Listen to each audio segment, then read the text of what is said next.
Alors, on va pouvoir commencer. Il y a des personnes qui vont nous rejoindre petit à petit. Bonjour à tous. Merci d'être présents pour ce webinaire organisé par Cheval Québec en collaboration avec Canada Équestre sur le thème de l'industrie du cheval au Québec en cette situation de la COVID-19. Avant de commencer les présentations de nos conférenciers, nous tenons à vous informer que ce webinaire est enregistré et sera rendu disponible pour rediffusion. Nous accueillons donc aujourd'hui un panel de spécialistes afin de répondre aux principales questions actuelles et faire le point sur la situation. Nous accueillons dans l'ordre les personnes suivantes. Nous aurons Monsieur Richard Mongeau, directeur général par intérim de Cheval Québec, Madame Angelica Ouellette, coordonnatrice des licences sportives à Canada Équestre, le docteur Carl White-Ulysse, médecin diplômé de l'Université McGill, interne en anesthésie à l'Université de Toronto, Docteur Eve Sergerie, docteur en médecine vétérinaire et présidente de l'Association des vétérinaires équins du Québec. Docteur Marion Alano, docteur en médecine vétérinaire, agente de biosécurité vétérinaire. Maître Benjamin Poirier, avocat spécialisé en responsabilité civile et assurance au cabinet Laverie de Billy. Et enfin, Yolande Cornelissen, entraîneur spécialiste en équitation western et responsable du développement des entraîneurs du PNCE. Nous pouvons maintenant commencer les présentations de chacun et chacune. Je vous invite à accueillir Monsieur Richard Mongeau. Richard, c'est à vous. Merci, Perrine. Dans un premier temps, au nom de Cheval Québec, j'aimerais remercier d'abord les conférenciers qui ont accepté de prendre part à ce webinaire, soit en direct ou soit via enregistrement, ainsi qu'à Canada Équestre pour sa collaboration. J'aimerais débuter ce message-là en vous confirmant que le personnel et les membres du conseil d'administration de Cheval Québec sont investis à 100% à chercher à soutenir nos membres et la communauté équestre durant et après cette période difficile et exceptionnelle. Vous savez, les témoignages que nous recevons nous permettent de bien saisir les difficultés et l'inquiétude que vivent les gens et la communauté ici au Québec et ailleurs. Alors, dans la mesure de nos moyens, nous allons tout faire pour vous aider. Nous voulons soutenir nos membres, nos associations, les entreprises et également participer au maintien du bien-être des chevaux. Alors, vous savez qu'un de nos rôles premiers est de pouvoir être un relayeur d'informations, et décisions des instances gouvernementales et de faciliter l'accès à l'information. Alors, nous avons dû, après avoir pris la décision de fermer les bureaux et de faire en sorte que les employés de Cheval Québec puissent travailler à distance, nous avons dû prendre les mesures nécessaires pour que les gens soient efficaces et qu'on puisse continuer de fournir la majorité des services au milieu.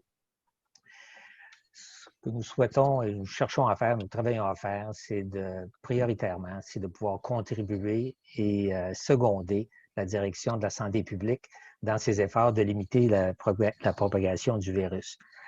Nous comprenons et nous partageons l'inquiétude des propriétaires de chevaux. Pour nous, il est impératif de réduire au maximum les risques pour les personnes qui assurent les soins des chevaux, d'où l'importance de suivre les directives suite à l'arrêté ministériel qui, pour notre milieu, à court terme, a pour but de limiter l'accès aux écuries seulement aux personnes qui assurent les soins essentiels aux chevaux. Alors, cette question-là a amené beaucoup de discussions, autant par courriel que via les médias sociaux, les téléphones, etc. Soyez assurés que les démarches de Cheval Québec visent essentiellement à protéger les personnes qui assurent les soins de nos chevaux et ultérieurement qu'on puisse contribuer à redémarrer l'activité équestre comme on l'a connu avant cette crise-là. Alors, Cheval Québec est en communication régulièrement avec Canada Équestre et les fédérations provinciales. Ces discussions-là nous permettent d'arriver à des consensus sur des décisions qui ont un impact à travers le pays et puis pour avoir un message qui est constant dans la communauté. Alors, si à ce sujet-là, vous avez sûrement vu passer à plus d'une reprise le sondage qui a été préparé par Canada Équestre qui permettent aux entrepreneurs dans le milieu de pouvoir fournir des informations qui sont vitales pour nous permettre de faire des représentations efficaces, stratégiques, auprès des gouvernements, autant provincial que fédéral. Nous sommes en communication assez régulièrement, je dirais même très souvent, avec des répondants du ministère de l'Agriculture, des Pêcheries et de l'Alimentation. Nous avons la chance d'avoir de bonnes relations et des communications très ouvertes avec l'Association des vétérinaires équins du Québec, avec l'Ordre des médecins vétérinaires du Québec et l'Association des maréchaux ferrants du Québec. C'est réellement des gens qui ont un rôle clé à jouer dans les services essentiels que les gens de chevaux veulent avoir et ont besoin d'avoir pour leurs chevaux. Alors, je dois aussi dire que les membres du personnel à Cheval Québec se réunissent quotidiennement. Il y a plusieurs échanges par jour sur différents dossiers. Il y a plusieurs efforts qui sont faits pour être à mesure d'informer les gens. Alors, on a instauré en début de semaine, en plus des messages qui sont véhiculés dans les médias sociaux, une publication quotidienne qui est tôt en soirée, soit à 19 h, où l'équipe de communication finalement, vous livre l'essentiel des informations dont vous avez besoin. Vous avez sûrement constaté également le début d'une campagne de sensibilisation qui se nomme « Aidez-nous à réduire notre empreinte ». Ça se veut des messages rappels qui nous permettent de constater ce qu'on est en mesure de faire, chacun d'entre nous, pour aider à éviter la propagation du virus. Nous recevons des centaines de messages courriels, réellement des centaines au sens propre. Ces messages-là sont lus, sont regardés, partagés entre les membres de l'équipe pour savoir qui est en mesure d'apporter la réponse adéquate. Tantôt, ces messages-là prennent un peu plus de temps à répondre parce qu'il y a des recherches à faire pour être capable de répondre correctement. Nous avons un système pour pouvoir recevoir, classer, traiter, publier les réponses. Et l'équipe au bureau travaille à 110 % à pouvoir répondre aux nombreuses demandes que nous avons. Le thème de l'inquiétude est réellement le thème principal qu'on entend. Et tant de la part des propriétaires de chevaux que des exploitants d'entreprises équestres qui sont inquiets pour leur entreprise, inquiets également de pouvoir maintenir le niveau de soins requis des chevaux dont ils ont la responsabilité. Je dois également dire que dans les discussions avec les personnes à Canada Équestre, les représentants de Canada Équestre, ainsi qu'avec dans les différentes provinces, la décision a été unanime de retarder au 1er juin toute compétition sanctionnée, soit par les fédérations provinciales ou la Fédération nationale. Cette décision-là a été prise pour assurer que les rassemblements de gens lors de compétitions ne pourraient pas contribuer à la propagation du virus en cessant ces activités-là. On comprend très bien que l'ensemble des directives, l'ensemble des limitations qui sont imposées dans le milieu occasionnent des difficultés, occasionnent également des questionnements de la part des gens. Nous tentons le mieux possible d'y répondre. Présentement, nous sommes dans une phase, là, finalement, là, la phase 1, si on veut, de cette situation de crise, cette situation exceptionnelle. Puis on sent, selon les informations qu'on reçoit, puis les questions qu'on reçoit, qu'on est tranquillement en train de passer à une deuxième phase, qui est celui de stabiliser la situation et de stabiliser les informations et peut-être les inquiétudes que les gens ont. Parmi les prochaines phases, il y en aura une qui sera la préparation du redémarrage des activités. Bien entendu, on ne connaît pas la date à laquelle cette période de redémarrage va commencer, mais c'est déjà dans nos plans de s'y attarder. Et nous, avec les partenaires provinciaux, avec le Canada Équestre et les gens qui nous appuient, que ce soit certains sont parmi les conférenciers aujourd'hui, on va être en mesure de se donner un plan de match pour pouvoir redémarrer les activités équestres en temps et lieu de façon correcte et de façon réfléchie. Alors, encore une fois, je tiens à remercier les experts qui ont accepté notre invitation de participer aujourd'hui. Je tiens à souligner l'apport réellement exceptionnel de l'équipe à Canada Équestre. Les membres du conseil d'administration sont investis à 100% dans le soutien qu'on souhaite ensemble apporter à la communauté équestre. Merci. Merci beaucoup, Richard. Nous allons maintenant laisser la parole à Angelica Ouellette de Canada Équestre. Angelica, bonjour. Bonjour, Perrine. Donc, je vais partager mon écran. C'est d'accord? Oui. OK.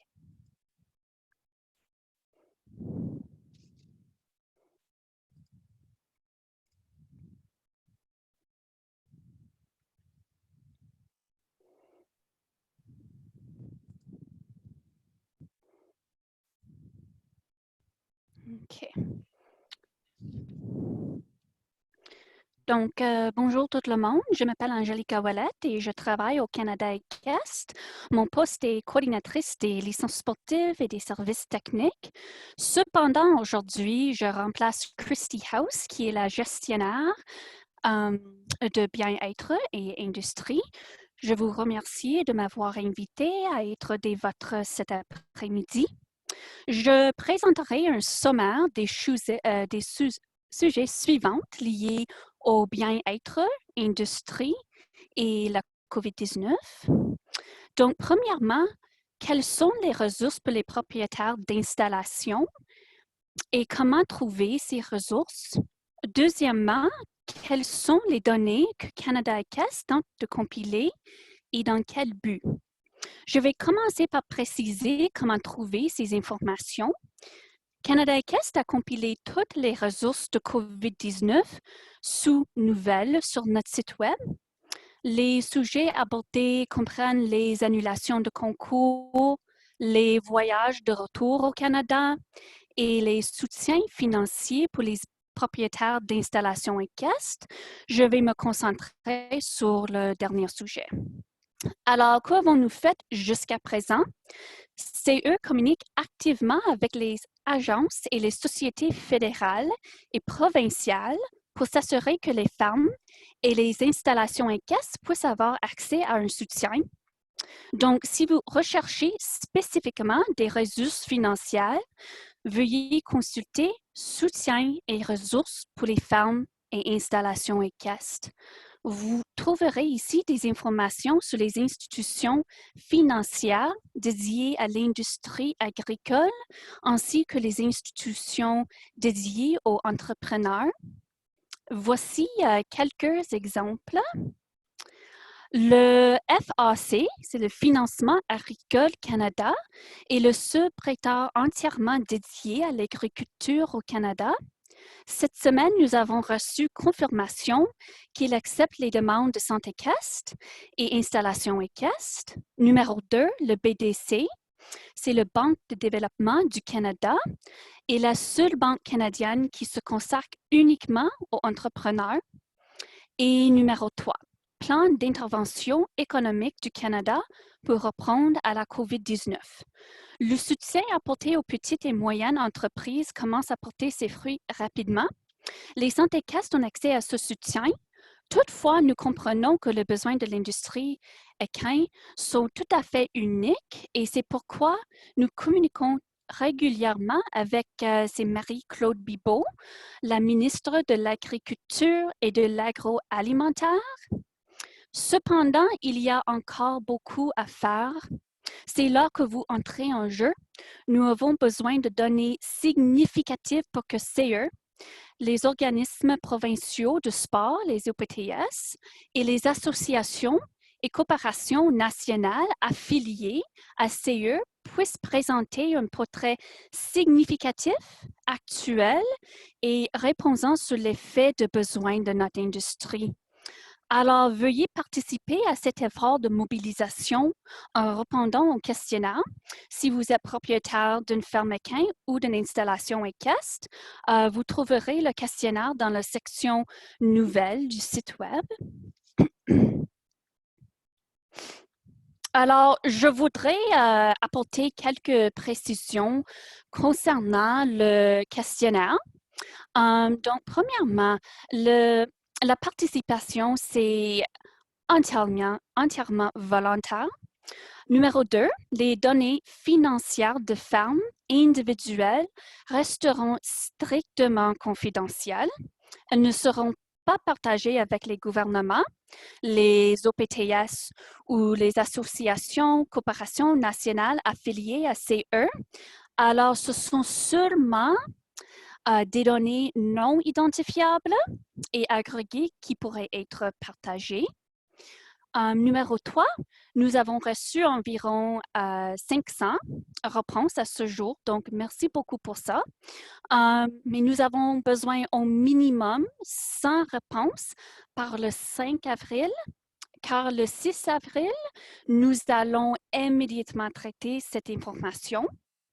Et finalement, nous n'avons pas le niveau d'information requis pour démontrer l'impact économique complet sur l'industrie.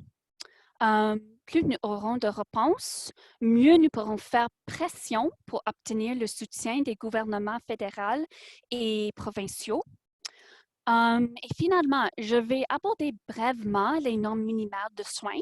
Les vétérinaires présents aujourd'hui donneront plus de détails en se basant sur leur expertise et en travaillant directement avec l'industrie du cheval au Québec. En cas d'état d'urgence, nous nous référons au code de pratique pour le soin et la manipulation des équidés. Donc, encore une fois, c'est un code de pratique pour le soin et la manipulation des équidés.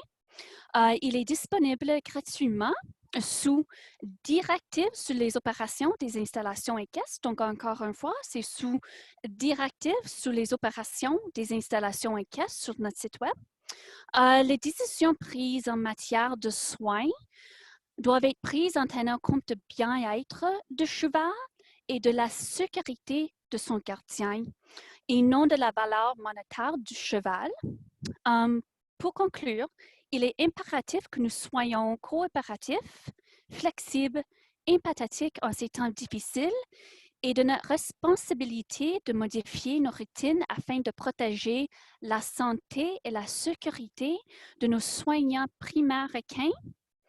Donc, merci. Prenez soin de vous et s'il vous plaît, restez en sécurité.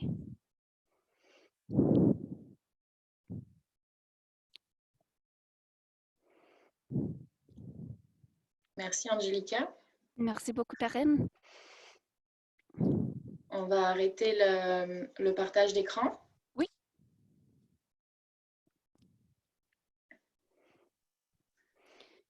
Nous allons maintenant passer au discours du docteur.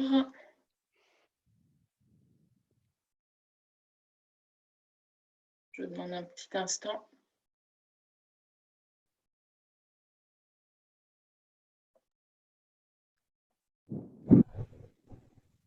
Nous allons accueillir maintenant le docteur Carl White-Ulysse, médecin qui va pouvoir nous présenter un petit peu la situation au niveau médical. Alors, bonjour à tous. Comme Perrine vous l'a dit, je suis le docteur Carl White-Ulysse. Je suis médecin résident en anesthésie à l'Université de Toronto. Comment expliquer ce qu'on a vu dans les médias dans les dernières semaines? Premièrement, ce qu'il faut savoir, c'est que le coronavirus, c'est un virus qui s'apparente à beaucoup d'autres virus qu'on voit, qui causent généralement des rhumes, mais celui-ci est très différent et c'est pour ça qu'on en parle autant. Il s'apparente plutôt à celui qui a causé le SRAS en 2003 et donc beaucoup plus virulent que ce qu'on peut voir normalement. Les symptômes les plus communs qu'on peut voir sont la toux, la fièvre et les maux de tête. Mais il y a aussi beaucoup d'autres symptômes qui sont décrits de façon moins commune, comme les douleurs musculaires ou même des symptômes intestinaux, comme la diarrhée ou les maux de ventre. La transmission se fait par contact avec une personne infectée, mais le virus peut aussi survivre sur des surfaces dans notre environnement pendant jusqu'à 3 jours. Et donc, ça inclut les tables, les chaises, les salles de bain, mais aussi à l'étable, les selles, les portes, et même les chevaux eux-mêmes, qui, même s'ils ne peuvent pas être contaminés, peuvent avoir le virus sur eux et donc contaminer les cavaliers. Ce qui est dangereux aussi, c'est que ce virus-là peut vivre chez l'humain pendant jusqu'à 2 semaines sans causer aucun symptôme. Mais les personnes qui vont être porteuses vont quand même pouvoir le transmettre. Donc, vous pourriez vous sentir parfaitement normaux et pourtant répandre le virus quand même. Au total, en ce moment, au Canada, il y a environ 9000 cas, dont plus de 4000 au Québec, ce qui est beaucoup plus que le poids démographique de la province. Je sais que ces chiffres-là peuvent sembler pourtant pas si élevés, mais le problème, c'est que c'est un virus qui est très, très contagieux. On estime que chaque malade peut contaminer entre 1,5 personne et 3 personnes et demie. Donc, ça cause une augmentation exponentielle des cas. En ce moment, en plus, la majorité des cas qu'on voit dans les hôpitaux sont transmis au Canada et chez des patients qui n'ont pas voyagé dans des zones à risque. Donc, on sait que le virus est très présent chez nous. La santé publique estime qu'environ 30 à 70% de la population du Québec pourrait attraper le virus. Donc, à 8,5 millions de personnes, ça nous donnerait 2,5 millions de malades. 20% d'entre eux auront besoin d'être hospitalisés, ce qui donne 500 000 patients arrivant dans notre système hospitalier en même temps, ce qui est beaucoup plus que la capacité actuelle du système. Les gens qui ont plus de chances d'être hospitalisés sont les personnes qui sont plus âgées, atteintes de maladies chroniques, on pense ici au diabète ou à la haute pression, ou qui ont un système immunitaire qui est affaibli. Par contre, dans les régions qui sont très affectées, comme en Italie ou même à New York en ce moment, on voit des jeunes sans aucun autre problème de santé se présenter à l'hôpital et même se ramasser aux soins intensifs avec une machine qui doit respirer à leur place. Donc, je sais que cette situation semble plutôt catastrophique, mais il y a différentes choses qu'on peut faire pour essayer de l'améliorer. Ce qu'on entend parler beaucoup dans les médias en ce moment, c'est le concept d'aplatir la courbe. Et cette expression-là fait référence à un ralentissement de la transmission du virus avec diverses méthodes. Ça ne va pas nécessairement réduire le nombre total de cas, mais ça permet de les étendre dans le temps afin de permettre aux hôpitaux de répondre aux besoins. En plus, aplatir la courbe, ça donne plus de temps aux chercheurs et au gouvernement pour augmenter les ressources disponibles. On pense ici à la découverte de vaccins, l'installation d'hôpitaux improvisés, l'achat d'équipements médicaux, etc. Les différentes choses qu'on peut faire pour aplatir la courbe, ça inclut un isolement strict pour les personnes qui ont des symptômes, qui reviennent de voyage dans les 2 dernières semaines. Par exemple, j'étais censé travailler à l'hôpital récemment, mais je revenais des États-Unis et donc j'ai dû m'isoler pendant 2 semaines moi-même et sans travailler. La distanciation sociale aussi, c'est très important. Ce qu'on entend par là, c'est de ne pas entrer en contact avec des gens qui ne vivent pas avec nous. Donc, éviter le plus possible de sortir de chez nous et le faire seulement pour les tâches essentielles, comme l'épicerie ou la pharmacie. Le problème avec le fait d'aller à l'écurie, par exemple, c'est qu'il y a des gens qui doivent y aller pour s'occuper des chevaux, s'assurer qu'ils restent en vie, qu'ils soient bien nourris, qu'on s'occupe d'eux. Et eux, s'ils sont contaminés par des gens qui viennent à l'écurie, qui n'ont pas nécessairement besoin d'y être, ça fait moins de gens pour s'occuper des chevaux. Et donc, si tout le monde tombe malade, ça va être très difficile pour les chevaux de survivre et d'être en bonne santé. Si vous devez sortir, il faut toujours se tenir à au moins 2 mètres ou 6 pieds des autres personnes. Et ça, même sur le trottoir, dans la rue, dans les parcs. Et les dernières choses, c'est qu'il faut se laver les mains aussi souvent que possible pour au moins 20 secondes. Et éviter le plus possible de se toucher le visage parce que c'est une des façons les plus communes de transmettre le virus. On touche à une surface contaminée et après on se met les mains dans le visage et le virus peut entrer par les yeux, la bouche, le nez. Avez-vous d'autres questions, Perrine? Non, c'est parfait. Merci beaucoup pour votre intervention, docteur. C'était vraiment très intéressant. Merci. Merci à tous. Nous allons maintenant entendre le témoignage du docteur Ève Sergerie. Docteur, nous vous écoutons. Oui, bonjour à tous. Merci à Cheval Québec pour cette opportunité de m'adresser à vous aujourd'hui. Je me présente, Ève Sergerie, je suis médecin vétérinaire en pratique ambulatoire pour les chevaux. Puis aujourd'hui, je représente l'AVEQ, qui est l'Association des vétérinaires équins du Québec. Donc, l'AVEQ regroupe plus de 180 médecins vétérinaires qui exercent en pratique équine exclusive ou encore en pratique mixte avec un intérêt dans les chevaux, et ce, un peu partout à travers le Québec. Donc, on est présent au niveau de vos écuries, vos installations, vos centres d'entraînement, les écoles, aussi sur les lieux de compétition. Donc, on est sur le terrain, mais on est aussi au niveau de la faculté de médecine vétérinaire à Saint-Hyacinthe pour recevoir les chevaux de l'extérieur. Donc, aujourd'hui, ma présentation va être sur les soins vétérinaires à apporter aux chevaux là, en temps de pandémie. Je vais m'y rendre.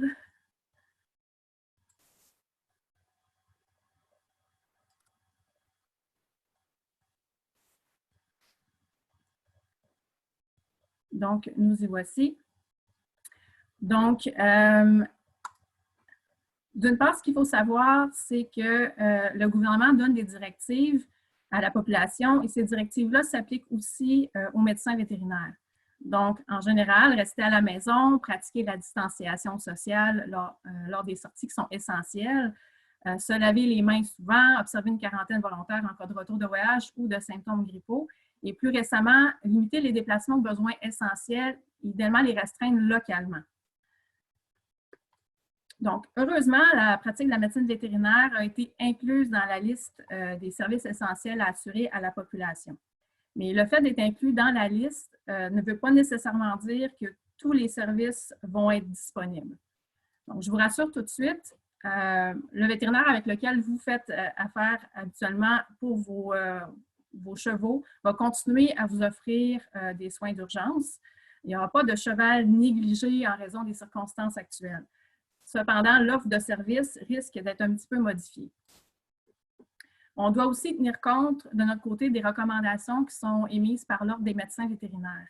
Donc, l'Ordre nous demande de limiter la prestation de services aux interventions essentielles, donc les urgences et les cas graves.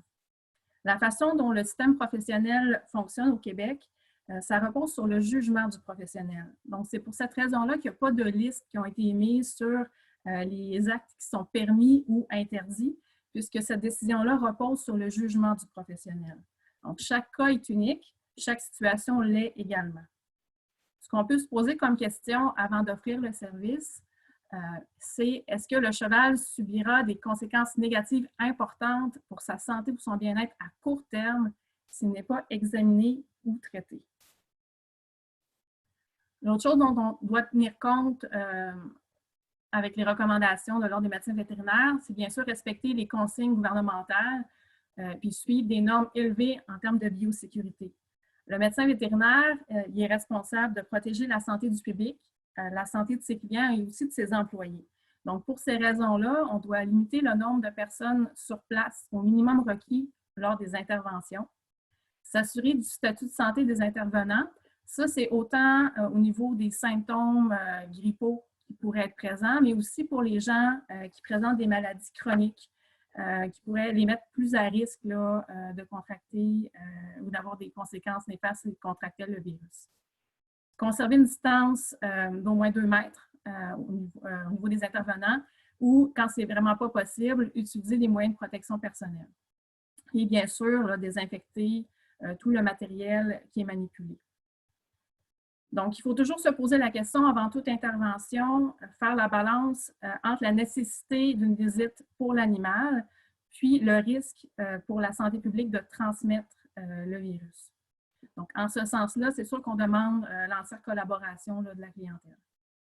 Dans l'éventualité où le médecin vétérinaire doit se placer lui-même en quarantaine en raison de symptômes ou d'exposition, sa clientèle devrait être redirigée vers un collègue local après une entente de service ou encore référée à la faculté de médecine vétérinaire de Saint-Hyacinthe pour les urgences. Donc, ce qu'il faut comprendre, c'est que la pause actuelle est demandée jusqu'au 13 avril. Entre-temps, ou encore si la situation doit se prolonger au-delà de cette date-là, ce qui est fort probable, peut être nécessaire de renouveler des prescriptions, de faire des suivis de problèmes de santé chronique, d'émettre des conseils de régie, ou encore même d'investiguer des nouvelles conditions. Donc, la télémédecine, dans ces cas-là, peut permettre des consultations en distance. La télémédecine, si je vous résume, c'est une médecine, bien sûr, qui est effectuée à distance au moyen de photos, vidéos, des informations transmises soit par courriel ou directement au téléphone, ou encore par l'utilisation de plateformes, sensiblement comme ce qui est utilisé aujourd'hui pour le webinaire. Il faut savoir que la télémédecine est soumise au même nombre de pratiques qu'une consultation en personne. Donc, la confidentialité doit aussi être assurée avec ce moyen-là.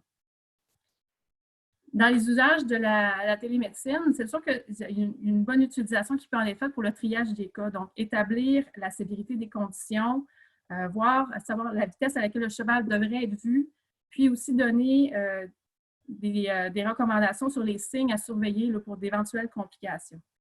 Elle peut aussi servir à dresser une liste de diagnostics possibles ou de tests à effectuer. Dans le cas de consultation médicale pour un problème particulier ou la prescription de médicaments, ce qu'il faut savoir à propos de la télémédecine, c'est que normalement, ça doit s'appuyer sur une relation vétérinaire client-patient. Et ça, dans les conditions normales, ce que ça veut dire, c'est que le médecin vétérinaire doit avoir vu le cheval dans l'année ou avoir fait une visite à cette écurie-là dans l'année pour connaître les antécédents médicaux de l'animal, puis la régie sur place pour adapter vraiment ses recommandations. Dans le contexte actuel, encore une fois, le jugement du professionnel, du vétérinaire va rentrer en ligne de compte pour pouvoir établir le lien de confiance pour offrir la télémédecine. On a reçu beaucoup de questions du côté vétérinaire, puis chez Cheval Québec aussi. Donc, on m'a transmis une partie de vos questions. Donc, je vais tenter d'y répondre au mieux de mes capacités. Donc, on me demande premièrement, quels sont les soins minimaux requis pour les chevaux? Et pour répondre à cette question-là, on peut se référer au code de pratique des équidés. En résumé, ce qu'il faut savoir, c'est que les chevaux doivent avoir accès à de la nourriture saine, de l'eau potable en bonne quantité, qu'il faut qu'ils soient dans un environnement propre et adapté à l'espèce, avoir de l'exercice en fonction de leurs conditions de santé, des interactions sociales idéalement avec d'autres équidés, mais aussi des soins de santé préventifs, curatifs selon les recommandations de médecins vétérinaires, des soins au sabot de façon régulière. Dans les circonstances exceptionnelles comme ce qu'on vit présentement, il peut être acceptable de réduire les périodes d'exercice, d'interaction sociale pour, encore une fois, toujours tenir compte des recommandations, des directives du gouvernement. La même chose pour les soins qui sont prodigués par les vétérinaires et les maréchaux ferrants. Ça va être limité, encore une fois, aux interventions essentielles selon le jugement de ces gens-là et aussi en respectant toujours les directives gouvernementales. Que faire en cas de colique, de faurbure, de poulinage? Donc, il faut contacter son vétérinaire qui va confirmer l'urgence de la situation et qui prévoira une visite. Toujours une bonne pratique d'avoir en main une trousse de premiers soins, le thermomètre, désinfectant, bandage, en attendant l'arrivée du vétérinaire pour faire des premiers soins, aussi pour réussir à prendre des informations qui vont être utiles au vétérinaire. Et s'il s'agit de gale de boue, de présence d'une tique, d'un besoin de médicaments, encore une fois, on contacte son vétérinaire. À ce moment-là, une consultation en télémédecine pourrait être offerte sur rendez-vous selon le jugement du vétérinaire. Mais il peut arriver que même dans des cas qui semblent a priori bénins, une visite soit nécessaire pour des raisons médicales qui sont selon le jugement du vétérinaire. Comment gérer un cheval qui a des besoins en période de convalescence comme l'hydrothérapie, de la marche, des bandages? Encore une fois, on peut se référer, en fait, il faut suivre les recommandations du vétérinaire traitant, mais toujours en accord avec les mesures gouvernementales. Il faut établir les priorités en respectant la disponibilité du personnel qui va être présent sur place dans les écuries. Quels sont les risques de blessures ou de problèmes de santé liés à l'arrêt ou à l'exercice, à l'arrêt de l'exercice ou de l'entraînement? Donc, la problématique, c'est souvent une problématique de gestion de l'énergie. Donc, l'alimentation devrait être adaptée au degré d'activité. Les sorties du box devraient être prévues si le contexte de l'écurie le permet, soit en main ou en paddock à l'extérieur quand c'est possible. Et le plus important, ça va être la reprise graduelle de l'exercice quand les mesures de confinement vont être assouplies. D'un point de vue vétérinaire, en quelles circonstances un transport de cheval est-il indiqué? Donc, le cheval devrait pouvoir être déplacé en suivant les directives gouvernementales en cas de besoin de soins vétérinaires urgents qui ne sont pas disponibles sur place ou lorsqu'il y a une atteinte importante au bien-être de l'animal. En cas de doute, consultez son vétérinaire. C'est lui qui va pouvoir vous aider à déterminer la pertinence du déplacement. Les consignes gouvernementales à ce sujet-là évoluent rapidement en fonction de la situation épidémiologique. D'ailleurs, le MAPAC vient tout juste d'émettre un communiqué sur les pensions et le transport des animaux. Et on me dit à Cheval Québec que le lien vous sera disponible très prochainement. Puis finalement, on me demandait, avec le report de la médecine préventive du printemps si on devait s'inquiéter de la baisse de protection vaccinale. Donc, ce qu'il faut savoir, c'est qu'habituellement, ce qu'on recommande aux gens, c'est de protéger leurs chevaux contre les maladies transmises par les moustiques, comme les encéphalites équines et le virus du Nil, avant le début de la période active des moustiques. Mais il faut savoir que le risque augmente progressivement là, au fur et à mesure que l'été avance. Donc, la majorité des cas rapportés au Québec surviennent sur la fin de l'été ou au début de l'automne. Donc, le fait de reporter de quelques semaines la vaccination ne devrait pas avoir d'incidence majeure. Pour ce qui est de la vaccination contre les maladies respiratoires, influenza, rhinopneumonie, le confinement, la réduction des mouvements des chevaux par le fait même, devrait réduire le risque de transmission de ces maladies-là. La durée de l'immunité exacte pour les différentes maladies n'est pas précisément connue. Donc, les vaccins contre le tétanos, la rage, le botulisme, qui ont toutes des recommandations de rappel annuelles. Il est quand même raisonnable de penser qu'un léger décalage de l'intervalle de vaccination n'aura pas de conséquences majeures. L'idéal, c'est d'en discuter avec votre vétérinaire qui va juger en fonction des antécédents vaccinaux de votre cheval, de son âge, de son historique médical, de la marche à suivre. Donc, encore une fois, il faut toujours peser dans la balance le risque pour le cheval de ne pas être vacciné à la date habituelle versus le risque pour la santé publique de propager le virus. Donc, j'espère avoir répondu là, aux principales interrogations, craintes quant au maintien des services vétérinaires pour vos chevaux. Mes collègues et moi, on a vraiment à cœur le bien-être de vos animaux et nous demeurons disponibles en temps de crise pour vous conseiller, vous informer et surtout garder vos chevaux en santé. Merci beaucoup, docteur. Merci pour cette intervention. Nous allons maintenant laisser la parole à votre consoeur, le docteur Marion Alano. Bonjour, docteur Alano, nous vous écoutons. Bonjour. D'abord, merci à Cheval Québec de me donner la parole pour quelques minutes pour parler de biosécurité appliquée à l'écurie. Je suis clinicienne en médecine interne à l'hôpital Équin, mais je suis aussi agent de biosécurité pour la faculté depuis juin dernier. Donc, je me suis plongée un petit peu dans le sujet. Je vais tout simplement vous partager mon écran. Ça va me permettre de ne pas oublier et de manquer d'informations que je veux vous donner. Donc, juste me signaler si on voit mon écran. Parfait. Tout d'abord, je voulais juste vous mentionner que Cheval Québec a rédigé un guide de biosécurité pour l'écurie qu'on peut trouver facilement, dans lequel il y a quand même pas mal d'informations très pertinentes. Donc là, ça va être quelques recommandations résumées des recommandations de biosécurité que vous pouvez lire à droite à gauche, comment on peut les appliquer à l'écurie. Donc, on va aborder quelques recommandations en lien avec les personnes. Je suis persuadée que vous les avez déjà probablement entendues. Des recommandations en lien avec les animaux, les visiteurs, puis des conseils de nettoyage, désinfection. Donc, pour ce qui est des personnes à l'écurie, quand on parle de l'éloignement social, c'est dans l'idée, si on a des personnes qui sont porteurs du virus mais asymptomatiques, comme l'a mentionné le médecin qu'on a vu plus tôt, si on respecte des distances entre les personnes, on minimise grandement les risques de transmission. Donc, une façon de faire durant les périodes de travail, c'est de minimiser le nombre de personnes qui travaillent en même temps à l'écurie. Et si on ne peut pas réduire ce nombre de personnes, de favoriser une distance de sécurité en permanence de 1 à 2 mètres. Ça peut aussi vouloir dire d'alterner peut-être les périodes de pause pour éviter que tout le monde prenne sa pause en même temps. Mais c'est quelques petites choses qui sont simples, mais il faut essayer d'y penser, puis ça peut nous permettre de diminuer la dissémination du virus.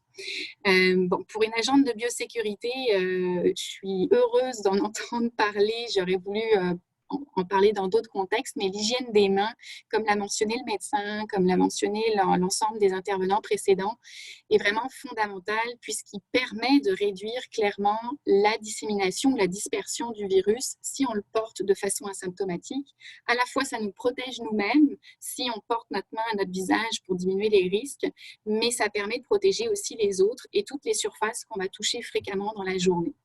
Et donc, notamment entre les chevaux, ça signifie qu'on recommande de façon régulière, même en tout temps, après avoir soigné, après avoir été en contact avec un cheval, les bonnes pratiques, c'est se laver les mains pendant 20 secondes à l'eau et au savon avant d'aller soigner un autre cheval.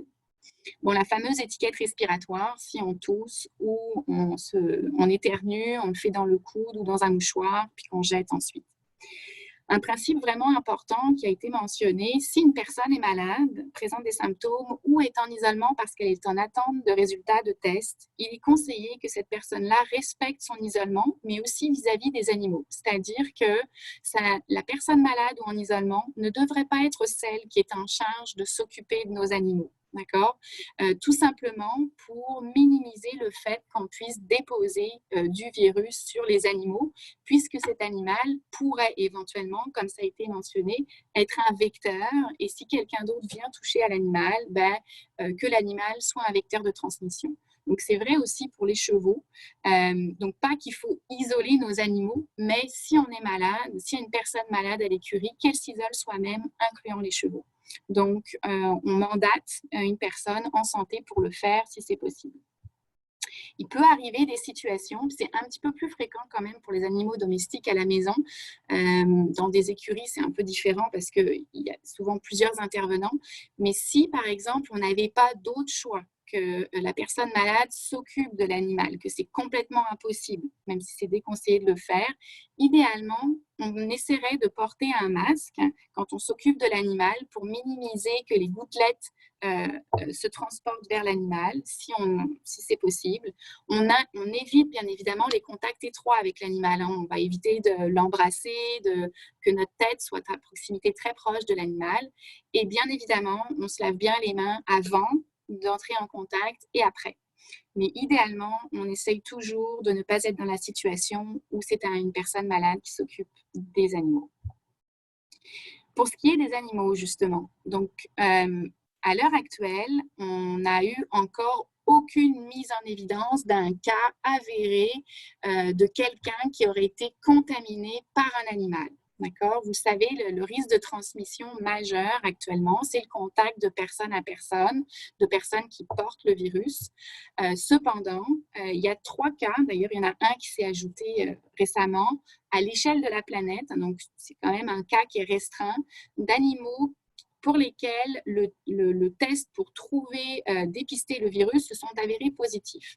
Dans tous ces cas-là, c'était des animaux domestiques qui étaient en contact étroit avec une personne qui était infectée et qui était symptomatique, donc qui disséminait du virus. Pour les 2 chiens, il n'y avait pas de symptômes cliniques, l'animal n'était pas malade. Pour le chat, il y avait des symptômes, mais qui, à l'heure où on se parle, il n'y a aucune évidence que c'était en lien avec le virus.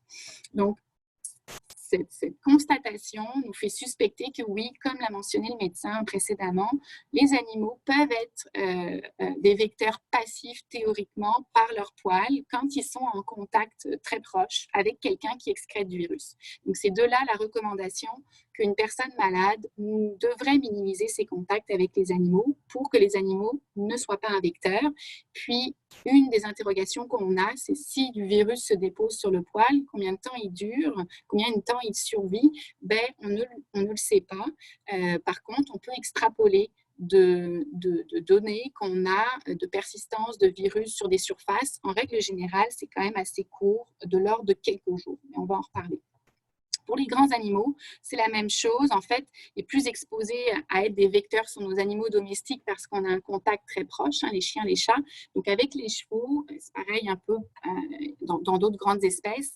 Il n'y a pas eu d'évidence à date qu'il y ait un cheval qui ait transmis la maladie à un homme. Par contre, le poil pourrait théoriquement être un vecteur. Donc, c'est la raison pour laquelle on a parlé des recommandations pour les personnes. Pour ce qui est des visiteurs, puis ça a été évoqué, bien évidemment, en lien avec les directives gouvernementales, mais aussi de santé publique, on va restreindre les visiteurs à l'écurie uniquement pour les services essentiels, donc pour subvenir, bien évidemment, à la nourriture, puis aux soins médicaux urgents. Comme l'a mentionné Dr Sergerie, en cas de doute, il faut contacter en premier lieu son vétérinaire par téléphone pour discuter de la situation, puis recevoir les meilleurs conseils, déterminer si on a besoin d'une consultation ou non. pour tout type de visiteur, de quoi on va avoir besoin quand le visiteur se présente à l'écurie. Très important d'avoir un accès à l'eau et au savon, justement pour pouvoir que ce visiteur respecte les mesures d'hygiène qui s'appliquent, le lavage des mains en commençant, puis avant de partir. Donc, soit un accès à l'eau et au savon, si c'est complètement impossible, d'essayer d'avoir une solution hydroalcoolique pour se laver les mains. La distanciation sociale, donc se tenir à plus de 2 mètres en tout temps dans l'idéal.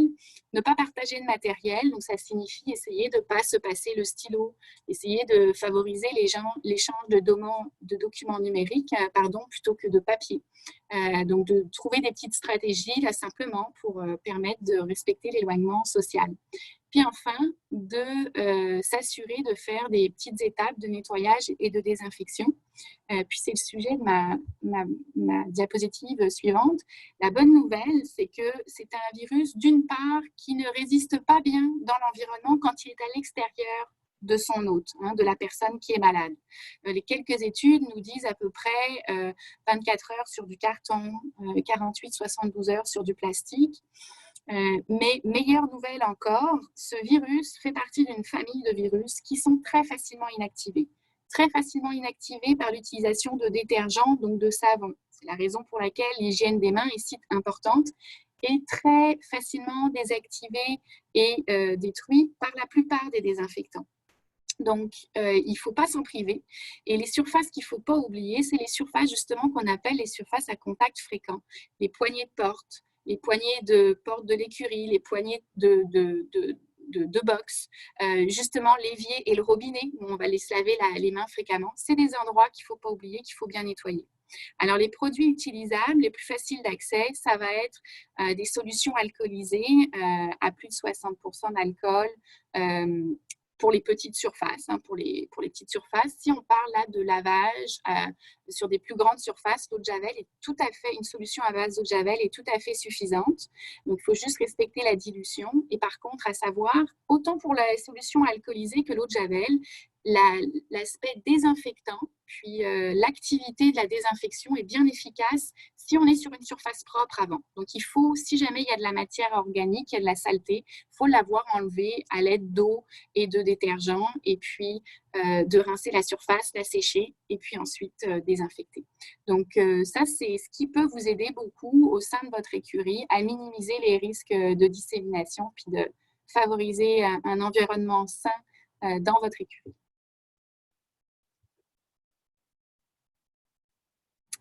Je vous remercie. Merci beaucoup, docteur. Merci pour cette intervention. Nous allons maintenant donner la parole à Maître Poirier. Bonjour, Maître Poirier, on vous écoute.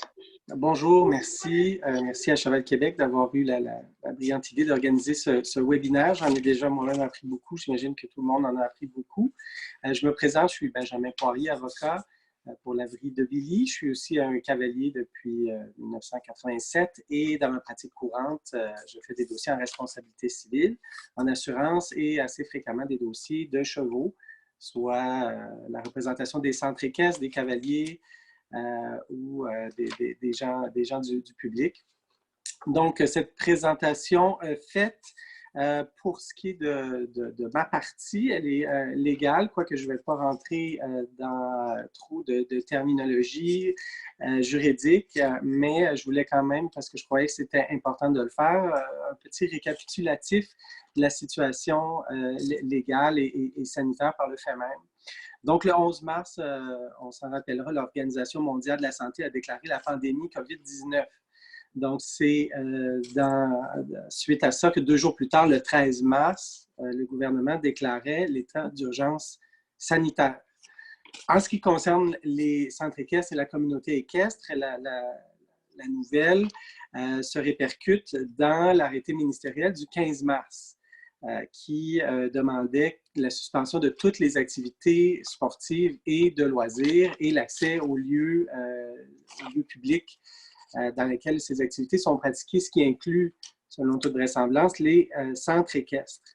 Donc, c'est vraiment important de garder en tête que nous sommes dans un état d'urgence sanitaire, ce qui est sans précédent au Québec, et que toute les autres lois, les autres directives et puis même les soins essentiels des chevaux, le Code des équités, doit être interprété, vu et compris et appliqué à travers un peu la lorgnette de cet état d'urgence sanitaire. Donc, l'objectif premier de toutes les directives de confinement, distanciation sociale, restrictions dans le transport, c'est toujours la santé publique, la santé de la population du Québec.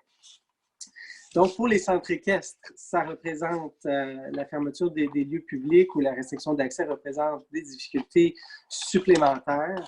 Premièrement, parce qu'il y a des animaux vivants qui, eux, continuent d'avoir des besoins et parce qu'il y a beaucoup de centres équestres qui ont un personnel réduit, soit que les gens qui venaient travailler ou prêter main forte au centre équestre ne peuvent plus s'y rendre, sont en confinement ou peut-être doivent être plus souvent qu'autrement dans le système de réseau de la santé ou on ne l'espère pas, malades eux-mêmes. Bref, ça crée une pression additionnelle sur les centres équestres qui, eux, doivent continuer à pourvoir aux soins des animaux. Mais aussi, ça force les centres équestres à avoir un plan B. Si les gens eux-mêmes qui s'occupent des chevaux tombent malades, ou sont en confinement ou ne peuvent plus s'occuper des chevaux, ils doivent avoir un plan B, donc ils doivent avoir des gens alternativement sur qui ils peuvent compter pour que les animaux puissent continuer de recevoir les soins essentiels. Soins essentiels, je vais revenir tantôt, étant, comme certains des vétérinaires l'ont mentionné avant moi, étant un peu réduits ou interprétés à la lumière de la crise sanitaire. Je lisais sur le site du MAPAC que le MAPAC recommande d'avoir des provisions de nourriture pour 2 semaines et ça inclut également les provisions de médicaments.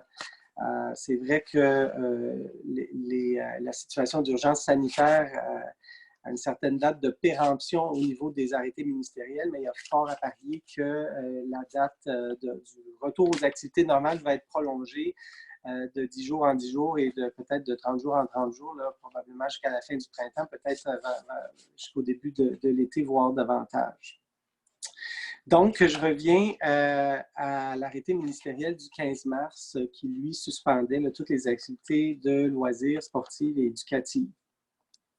Donc, c'est suite à cet arrêté-là, un peu dans sa foulée, que Canada Équestre et Cheval Québec ou de manière concomitante, là, ont émis des directives qui sont des recommandations générales.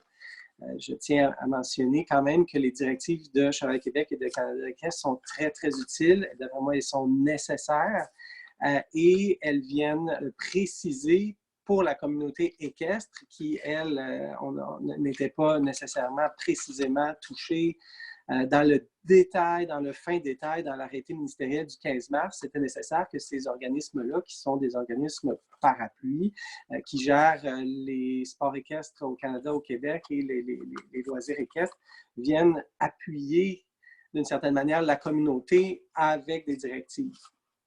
Par contre, ce ne sont pas des lois, ces directives-là, ce sont des recommandations que personnellement je recommande de suivre, mais au final, s'il y a une interprétation à donner sur quels sont les soins minimaux, est-ce que quelqu'un doit avoir un accès absolument primordial à son cheval ou au centre équestre, c'est toujours l'arrêté ministériel qu'il faut interpréter. Les directives de Cheval Québec et de Canada Équestre, à mon humble avis, servent d'outils d'interprétation, mais ultimement, c'est la santé publique, la santé des personnes qui doit primer et toute personne qui voudra avoir un accès à son cheval ou au centre équestre doit comprendre que c'est l'arrêté ministériel qui prime avant les directives des deux organismes. Donc, les centres équestres, les écuries ou les fermes qui continuent de donner accès à leur propriété au public, d'après moi, s'exposent. Je ne le recommande pas et je recommanderais là, au centre équestre d'être très, très prudent parce qu'ils ont quand même une obligation de respecter l'arrêté ministériel, tout comme les vétérinaires, les maréchaux ferrants, le public en général, les propriétaires de chevaux, les cavaliers. On est tous un peu dans le même bateau en ce qui concerne ça. Mais aussi, les propriétaires de chevaux ont des droits et des obligations. C'est sûr qu'on a toujours tendance à vouloir revendiquer des droits, puis mettre un peu nos obligations de côté. Mais les propriétaires de chevaux doivent aussi respecter les décrets gouvernementaux, les arrêtés ministériels et respecter les restrictions d'accès et les directives de confinement. Ça inclut aussi les limitations de transport. Hier, un dernier décret, parce qu'on en reçoit un ou un arrêté ministériel, plutôt on en reçoit un presque quotidiennement, limitait les transports pour certaines régions du Québec.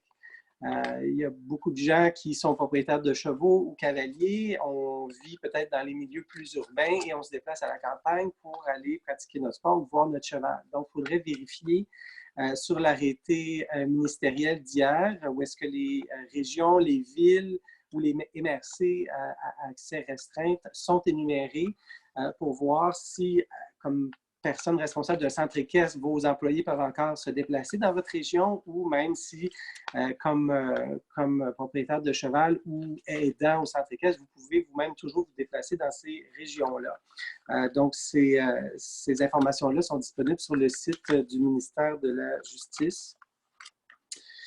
Ensuite de ça, l'état de crise a créé pour tout le monde un certain niveau d'anxiété. Il y a le confinement, il y a les mesures de distanciation, il y a l'interdiction d'accès.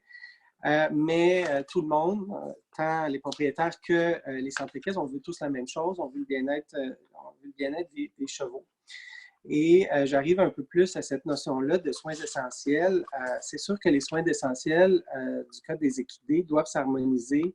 Puis en fait, l'idée, c'est vraiment de trouver un point d'équilibre entre l'arrêté ministériel qui demande une suspension des activités et la réalité des centres équestres qui doivent continuer à s'occuper d'animaux vivants qui ont, eux, des besoins qui ne s'arrêtent pas. Mais les soins essentiels, d'après moi, surtout au niveau de ce qui est exercice, mise en liberté, ça m'apparaît certain que si le centre équestre dispose de moins de personnel, les attentes des propriétaires de chevaux doivent être mises en contexte avec l'état de crise sanitaire. Alors, je crois comprendre que beaucoup de centres équestres, avec le soutien des vétérinaires, ont refait probablement des programmes d'alimentation adaptés à des programmes d'exercice qui sont réduits ou peut-être même mis de côté. Donc, ça me semblait une recommandation adéquate. Et j'en viens aussi un peu à rebondir sur ce que les vétérinaires ont dit sur l'accès aux vétérinaires. C'est bien évident qu'une condition vétérinaire qui demanderait une intervention médicale dans une circonstance normale doit être modulée avec la circonstance anormale dans laquelle on est. Et il y a certaines interventions vétérinaires qui ont été énumérées plus tard, par exemple les rappels de vaccins, qui peuvent attendre. Ça sera à chacun de voir avec son vétérinaire, mais c'est sûr que, encore une fois, je reviens toujours à ça, pour ce qui est de l'arrêté ministériel et de la directive de confinement et de restriction de transport, elle existe et tout soin vétérinaire doit être interprété ou appliqué en fonction de la directive. Et puis, si l'intervention n'est pas justifiée dans le court terme, c'est ce que j'ai entendu tantôt, à ce moment-là, elle devra probablement attendre. Et je vois difficilement comment, au niveau du droit, un juge pourrait, ou un tribunal plutôt, devrait trouver à en redire là-dessus. Il y a un effort collectif à faire, on l'entend régulièrement à la radio, à la télévision, pour combattre la propagation du virus. Ça demande de l'adaptation. Pour les centres équestres, ça représente certainement une charge de travail additionnelle. Et puis pour les propriétaires de chevaux et les cavaliers, c'est plutôt de faire preuve de patience, de résilience. On n'a pas accès à notre cheval, c'est fatigant, ça nous crée de l'anxiété. C'est normal, je le comprends, mais la loi doit encadrer et doit être respectée, même pour les chevaux. Donc, pour les particuliers, je recommande d'essayer de vous entendre parce que, disons que dans les derniers jours, ce qui revient régulièrement, c'est les propriétaires qui veulent avoir accès à leurs chevaux. Il y en a, c'est surtout qui veulent avoir des nouvelles de leurs chevaux, savoir comment ça se passe. Donc, évidemment, je recommande le dialogue entre les gérants de centres équestres ou les propriétaires de centres équestres et les propriétaires de chevaux. Je pense que de prendre le téléphone, de se parler, c'est toujours la meilleure des choses. Certains propriétaires de centres équestres me disaient qu'eux, ils envoient plus ou moins régulièrement des vidéos des chevaux à leurs propriétaires pour essayer de donner des nouvelles. Je trouvais que l'initiative était intéressante. Par contre, évidemment, les centres équestres ne sont pas obligés de faire ça et je ne pense pas que les propriétaires de chevaux peuvent l'exiger non plus. Il faut trouver un certain équilibre entre les droits des uns, des autres et les obligations des uns des autres. Je recommande aux centres équestres de tenir un registre pour chaque cheval qui contiendrait toutes les informations d'alimentation, de sortie, d'entraînement, de soins. Ça permet vraiment là, de garder le compte et éventuellement de pouvoir faire une certaine démonstration que les soins essentiels ont été donnés. Évidemment, je ne dis pas ici qu'on prépare un procès ou qu'on prépare un litige, mais je pense que dans les circonstances, encore plus, c'est une bonne pratique de vraiment garder un journal ou un registre là, des soins qu'on donne à chacun des animaux. Parce que dans une journée, 2 jours, une semaine, on ne se rappellera plus exactement si on a donné un soin ou un autre. Donc, le noter, c'est toujours une bonne chose. Ensuite de ça, je recommande d'éviter à toute personne là, qui serait tentée là, de déverser ses états d'âme sur un propriétaire ou sur un centre équestre d'utiliser les réseaux sociaux. Pour faire ça, ce n'est pas recommandé. Encore une fois, il n'y a rien comme le bon vieux téléphone pour essayer de régler une situation qu'on sent qui peut-être commence à s'envenimer entre un propriétaire de cheval, un vétérinaire ou un entraîneur. De se parler, c'est toujours la meilleure chose. Si on doit absolument écrire quelque chose pour des raisons légales, je recommande le courriel et non pas le texto ou Messenger, encore moins, encore une fois, les réseaux sociaux, pour des raisons de preuve, des raisons de clarté aussi, parce que les chaînes de texto, parfois, ça finit plus, puis on en perd notre latin, surtout pour les textos de groupe. Je recommande aussi, évidemment, de consulter un avocat. Si vous croyez, comme centre équestre, que vos droits ne sont pas respectés ou que vous avez besoin d'une aide un peu plus juridique, n'hésitez pas, faites-le de manière préventive. C'est toujours mieux de parler à un avocat avant que la mésentente s'installe vraiment et de le faire de manière préventive. Ensuite, je tiens à mentionner que pour ceux qui seraient tentés d'avoir recours aux tribunaux pour arbitrer, régler un peu plus leurs problèmes ou des situations qui se sont réellement envenimées, qui n'ont pas pu être réglées à l'amiable, il faut savoir que les palais de justice sont ouverts, mais pour les urgences seulement, et ça, c'est à travers la province de Québec. La liste des urgences est disponible sur le site du ministère de la Justice. Je l'ai consulté ce matin. Et pour ce qui est je dirais, de la communauté équestre ou des centres équestres, les seules choses que je pouvais voir qui s'appliquaient, encore une fois, c'est toujours des procédures judiciaires d'urgence, l'injonction provisoire, les ordonnances de sauvegarde. Puis encore là, c'est, je pense, des choses qui demandent que des coûts soient mis là-dedans en frais juridiques. Ça demande un peu un branle-bas de combat de tout le monde. Je ne le recommande pas si les gens savent qu'il y a toujours une discussion qui est possible. C'est toujours mieux de s'entendre que de dire qu'on va menacer ou effectivement de saisir un tribunal pour une question. On est en urgence sanitaire. Oui, les gens continuent d'avoir des droits et oui, le système de justice continue à fonctionner. La loi doit s'appliquer, mais il faut comprendre que le tribunal n'est peut-être pas à ce point-là disponible. Posez-vous vraiment la question là, si votre mésentente là, nécessite l'intervention d'un tribunal. Encore une fois, consultez un avocat pour ça. Pour la suite des choses, il faut rester attentif. Comme je vous dis, on reçoit un arrêté ministériel presque quotidiennement. Ce que j'entrevois qui pourrait changer, c'est peut-être les mesures de confinement, les restrictions de transport qui vont probablement se durcir ou être encore plus restrictives au fur et à mesure que peut-être la pandémie, j'espère pas, mais s'étend. Donc, il faut rester vigilant. Et puis, évidemment, tout ça est fait là, pour que la santé publique soit respectée. Je présume que Canada Équestre et Cheval Québec vont adapter leurs directives aux besoins si effectivement il y avait d'autres arrêtés ministériels ou des décrets qui venaient changer la donne pour la communauté équestre. Je suis bien confiant là, que vous pourrez consulter le site Internet des deux organismes pour voir s'il y a des choses qui ont changé pour vous.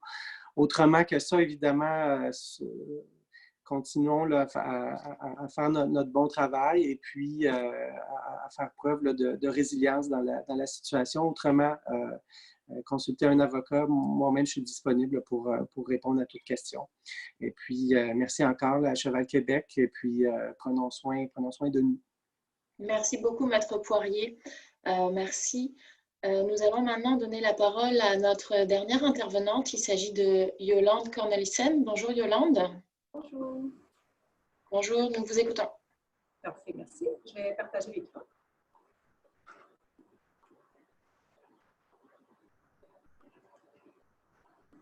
Donc, bonjour tout le monde. Yolande Cornelissen, entraîneur spécialiste en équitation western et responsable de développement des entraîneurs du Programme national de certification des entraîneurs, le PNCE. Premièrement, merci beaucoup à Cheval Québec et à Canada Équestre de m'avoir pour parler un peu plus ce qui se passe sur le terrain, là, un petit peu notre réalité à nous, les entraîneurs, les propriétaires de chevaux.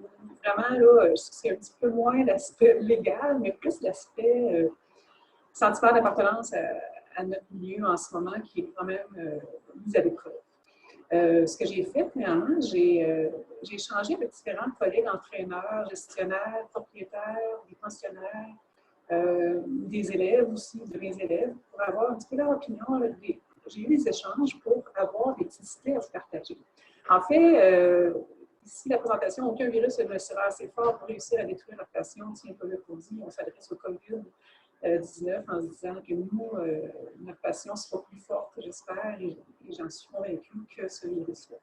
Donc, en fait, ce qui se passe en ce moment, c'est qu'on sent tout le monde dans nos rôles de l'isolement, de l'incertitude, beaucoup de doutes, perte de motivation, peur de ce qui s'en vient. Je pense que les gens qui ont précédé, les témoignages précédents en ont bien parlé.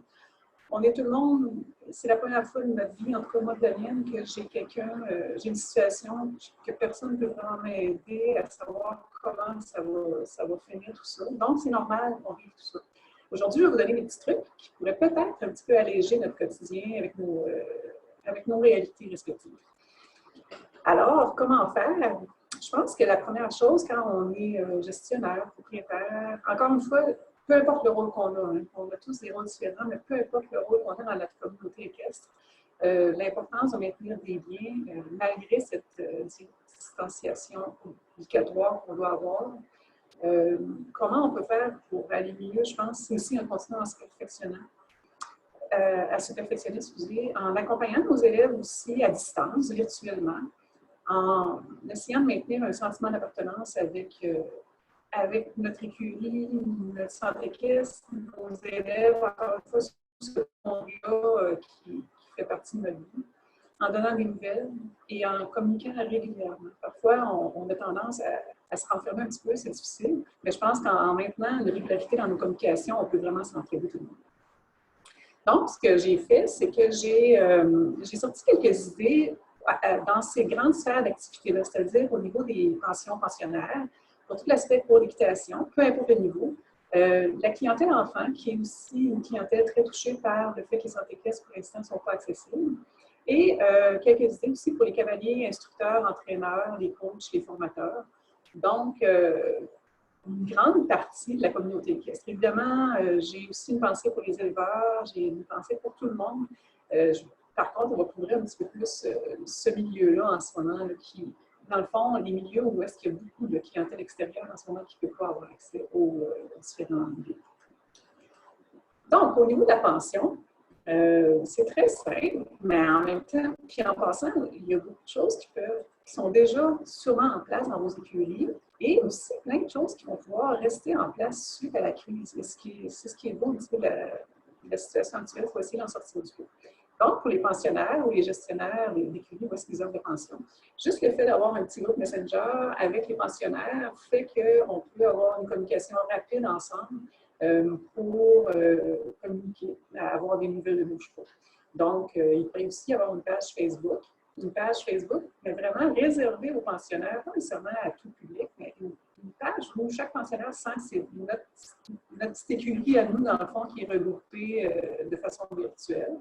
Sur cette page Facebook-là, il pourrait y avoir, comme disait Maître Poirier, entre autres, des nouvelles de l'écurie, des nouvelles des chevaux, ce qui se passe dans le fond pour que nous, les pensionnaires, nous, les gens qui sont propriétaires des chevaux, puissent sentir qu'il y a encore une communication entre eux et l'écurie. Une idée aussi comme ça, avoir un cheval vedette, admettons que, je ne sais pas, l'écurie a 7 pensionnaires et que le gestionnaire de la page, de temps en temps, pose le cheval vedette de cette journée-là. Fait que c'est de parler d'un des chevaux des pensionnaires, mais en s'assurant évidemment que tous les chevaux, ça fait le tour de tous les chevaux pour que tout le monde soit égal, entre guillemets.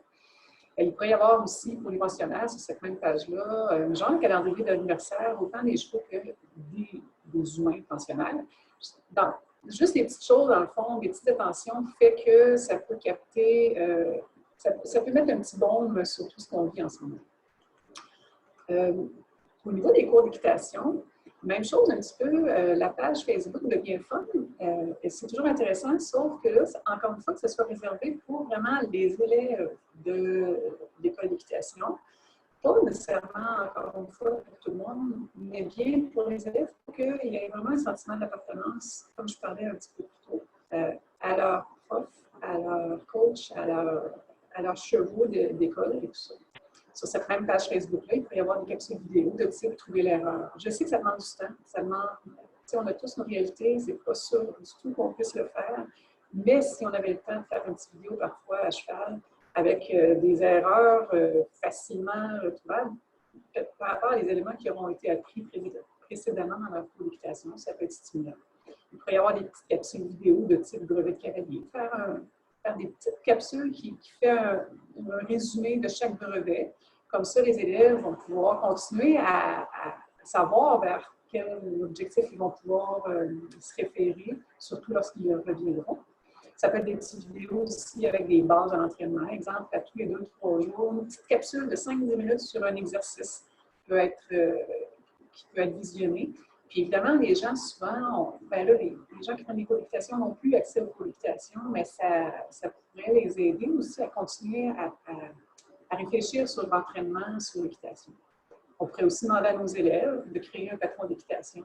Puis, dans le fond, ce patron-là qui pourrait faire appel aux apprentissages qu'ils ont fait avant l'arrivée de la crise. Puis, ce même patron d'équitation-là pourrait être repris ensuite par l'enseignant pour amener son élève à l'exécuter dans le fond. C'est juste des petites idées, mais il y en a des multitudes d'autres, mais ça fait partie des idées pour les cours d'équitation. Aussi, au niveau des cours d'équitation, si on a une grande clientèle de cavaliers, dans le fond, on peut les référer à des différents sites web. Il y a évidemment Cheval Québec, la Fédération française d'équitation, l'Institut français du cheval et de l'équitation, l'hôpital vétérinaire Saint-Hyacinthe. J'ai mis quelques sites seulement. Il y en a, vous savez, des multitudes. Je pense qu'en les aidant, en leur envoyant des liens web, ça va les aider à être stimulés et c'est ça, à être stimulés puis à avoir plein de ressources différentes. On peut les encadrer dans ça. Les liens YouTube aussi, je pense qu'on peut apprendre énormément.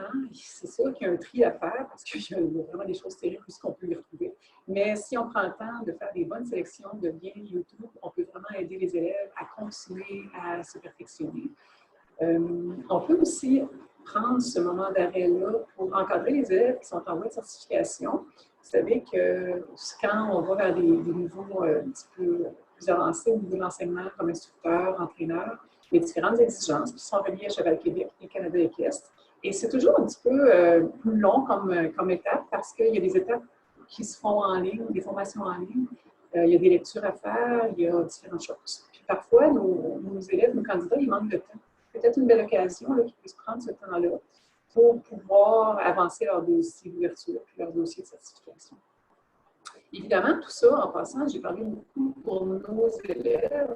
Je trouve aussi que tout ça s'applique pour nous comme cavaliers, nous comme entraîneurs, nous comme personnes de ressources, de prendre ce temps-là, encore une fois, selon nos disponibilités, selon nos réalités, mais essayer de prendre ce temps-là pour nous-mêmes aussi continuer à se perfectionner et à se développer comme cavalier, coach, prof, etc.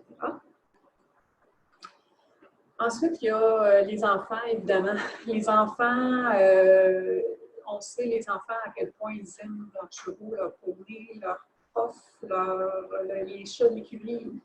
Ils sont sûrement en ce moment en train de vivre de la solitude, de ça aussi de leur côté. Des petits trucs pour pouvoir les aider. La fameuse page Facebook. Évidemment, là, j'ai spécifié avec l'autorisation et l'encadrement des parents, s'ils acceptent. Mais une page Facebook dédiée à nos enfants de nos écuries. Il peut y avoir différentes choses qui peuvent être faites. On peut leur demander de faire des dessins thématiques. Exemple, cette semaine, on va faire un dessin avec, je ne sais pas, Pâques sans rien. Bon, on fait un dessin cheval et Pâques. Différentes thématiques peuvent être données. J'ai marqué leur livre des histoires live, en guillemets. Ça peut être fait virtuellement, un petit peu ce qu'on fait là, justement, avec nos enfants à notre bout. On leur dit une petite histoire courte le soir, à une heure précise, ils se branchent en ligne, ils voient leur prof d'équitation, leur moniteur, et ils sont stimulés par une histoire. On peut leur demander de, par exemple, créer aussi un poème sur le poney ou cheval préféré d'écuyer. Si on leur dit, on peut leur donner des petits défis comme ça.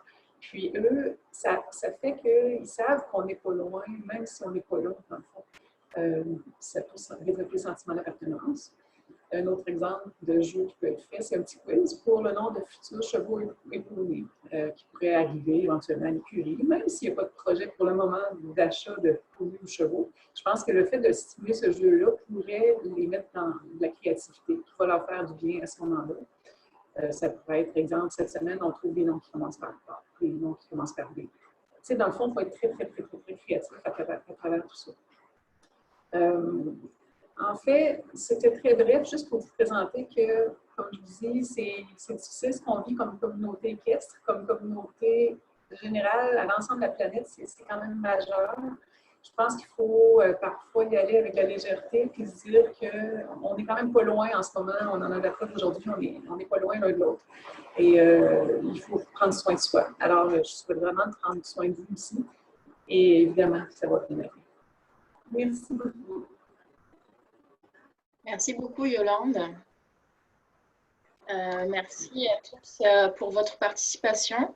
Je tenais une nouvelle fois à remercier l'ensemble des panélistes qui ont été avec nous aujourd'hui pour nous éclairer un petit peu. Merci aux participants de ce webinaire d'avoir été attentifs.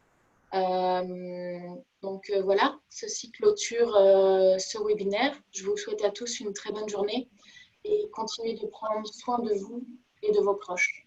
Merci à tous. Merci à tous. Au revoir, bienvenue. Au revoir. Merci.